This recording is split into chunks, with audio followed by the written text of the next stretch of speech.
이제 제 영상에는 대단한 추리다, 최고의 추리다 라는 말씀도 있는 반면에 또 유족들은 힘듭니다. 난 유족이 아니라고 생각해. 유족은 사칭한 분이시겠지. 또 범인 잡는 데는 경찰이 다 해. 할머니까지 나서지 마 라고 하면서 굉장히 협박감을 느꼈습니다. 나 주기를 올려놔요 우리 집에? 그러지 말아요. 나 약한 사람이고 불쌍한 사람이야. 그런데 이 범인은 당신은 잡혀야 되지 않겠습니까? 너무나 무시무시하잖아요. 그리고 동네 사람들이 이 범인을 안다고 하는데 몰라요. 지금은 시골도 그렇게 범인을 감싸주고 그러진 않습니다. 뭐 내 친척이니까? 아니 집성촌입니까? 통영이라면 집성촌이 아니지 않겠습니까?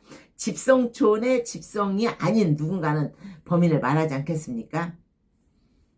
이 마을 사람들은 이 범인을 그렇게 익숙하지는 않을 것이라는 거 말씀드리면서 어떤 제가 형사 출신의 방송을 봤습니다. 그분 정말 제가 항상 방송을 볼 때마다 하는 생각인데 저 형사님이 현직에 계셨더라면 점점 더 많은 범죄인을 잡을 수 있었을 텐데 안타깝다. 왜 저분은 형사를 지금은 안 하시지?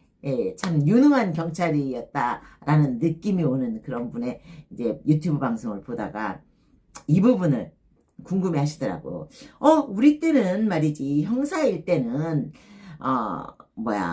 사체가 변사가 되면 당연히 국립과학수사연구소에 그 시신부검을 시켰고 저도 그렇게 알고 있거든요. 우리 복지사나 뭐 요양보호사 수업을 들을 때 가정에서 돌아가시면 부검이 원래는 원칙이라고 알고 있는데 심지어는 살인사건인데도 부검을 하지 않은 이유가 뭘까에 대해 생각을 해봤고 이 전직 형사 출신 탐정님의 그 방송을 보면서 이제 또 생각을 해봤어요.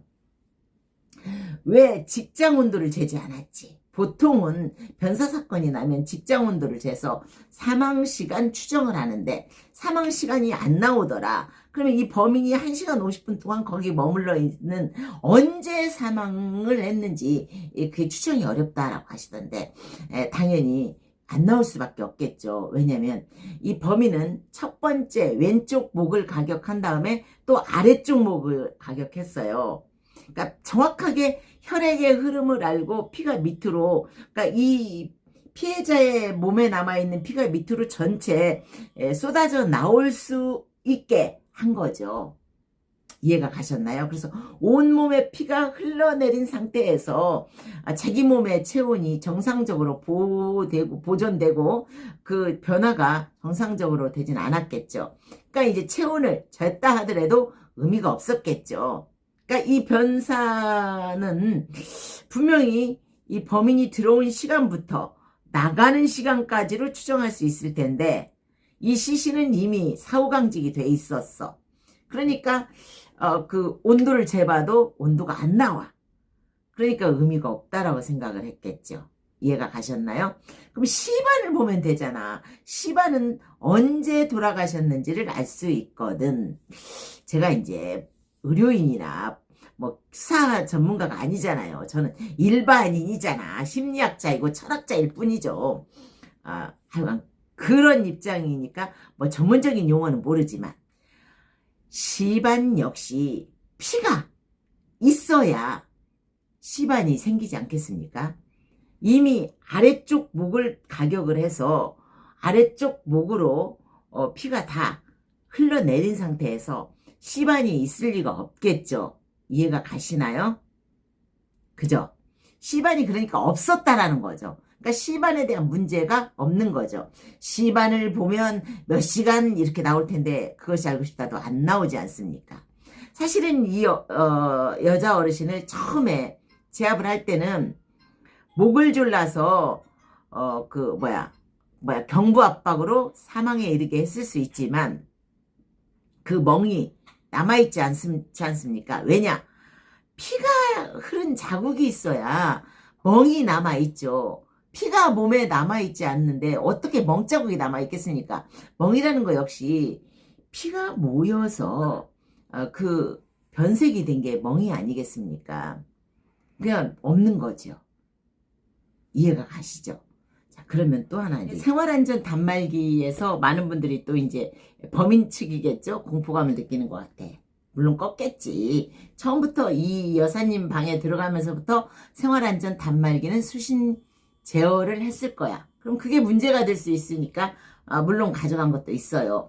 근데 이 생활안전 단말기가 의외로 그렇게 무겁지가 않아. 근데 또 제가 이제 의문인 게 하나 있어. 이 범인이 이 생활안전 단말기를 쥔 이 손에 주목해 보시겠어요? 이 범인이 생활안전 단말기를 쥐고 가면서 어쨌거나 칼을 사용을 했고 2번을 가격을 했어요. 일반 물고기도 아니고 사람인데 굉장히 충격적일 텐데, 목이긴 하지만. 그런데 손가락을 보면 이렇게 하고 가더라고. 그죠? 꽉 쥐는 것도 아니고 이렇게 쥐고 가. 참 힘이 그만큼 좋다는 건지 어떤 분들의 추측이 맞다는 건지 거기까지는 제가 모르겠어요. 그 이상하면 안 돼. 그리고 또 어떤 분들이 이제 또 그런 말 하더라고. 더운 지방에 있는 사람들은 평소에도 늘 가리고 있다. 그리고 범죄를 하기 위해서 가리고 들어왔을 것이다. 평소에도 늘 가리고 있다. 이분 말씀은 제가 공감을 합니다. 근데 평소에 가리고 있지 않는 실내 작업자가 그날 범행을 위해서 얼굴을 그렇게 철저하게 실리콘 마스크에 모자에 일반 마스크까지 하고 나야 라고 보여줄 수는 굉장히 불편한 것이죠. 토시까지 다 끼고 있는데 자기 자신을 철저하게 가리고 있지 않습니까? 그런 건 참 쉽지 않습니다. 그러니까 저 같은 경우는 아무리 더워도 마스크를 하고 다니지 못하겠더라고. 일단 번거로워요. 번거로워. 그러니까 몸에 탁 달라붙는 자기 핏, 그러니까 자기 핏이 될 때까지에는 익숙한 오랜 훈습이 남아야 된다라는 거죠.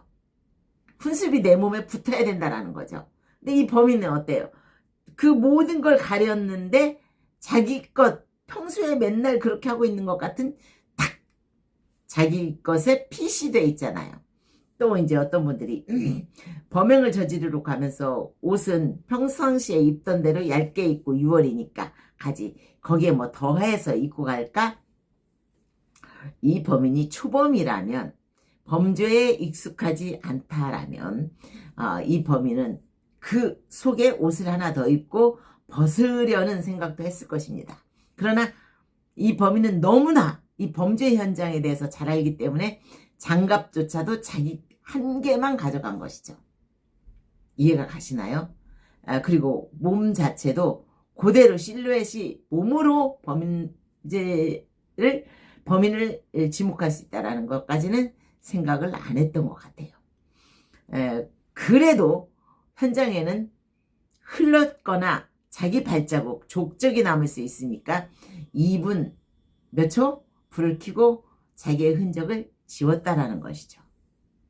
이해 가시죠? 물론 생활안전 단말기는 미리미리 끄기도 했겠지만 그뿐만이 아니라 이게 전원 나가기 전에 송수신만 차단해도 불이 남아있고 그럼 또 이제 어떤 분이 이러더라고. 사람 발자국만 오면 불이 켜지는데 그 위험성을 가지고 갔겠냐? 당연하죠. 그것 때문에 가져갔을 거란 겁니다. 그러니까 내가 움직이지 않으면, 멀리 있는 움직이면은 이 불이 켜지지 않죠. 내가 움직일 때 미세한 불이 켜져서 나한테는 길을 가르쳐 줄 수 있지만 멀리 있는 사람이 콸콸 개 짖는 소리가 난다 하면은 뒤집어 놓으면 이 불빛은 움직이지 않으니까. 이해 가셨나요? 그러니까 내가 필요한 순간에만 빛을 내고 갈 수 있는 기계가 되고 무겁지도 않으니까. 이해 가시죠? 하여간 나의 댓글은 참 예리한 추리를 무서워하는 누군가 있구나 하는 생각이 들더라고. 근데 이 집에서 별채에서 안채로, 안채에서 별채로, 혹은 안채에서 쭉 돌아서 다시 안채로 오는 동안은 CCTV를 충분히 피해갈 수 있다. 그러나 범인은 실리콘 가면을 했기 때문에 CCTV를 대놓고 내가 범인이야 한 것이다. 이 범인에게서 오직 얻을 수 있는 증거는 몸매밖에 없다. 처음부터 말씀드렸잖아요. 손발이 긴 자기 몸매의 체형일 거라.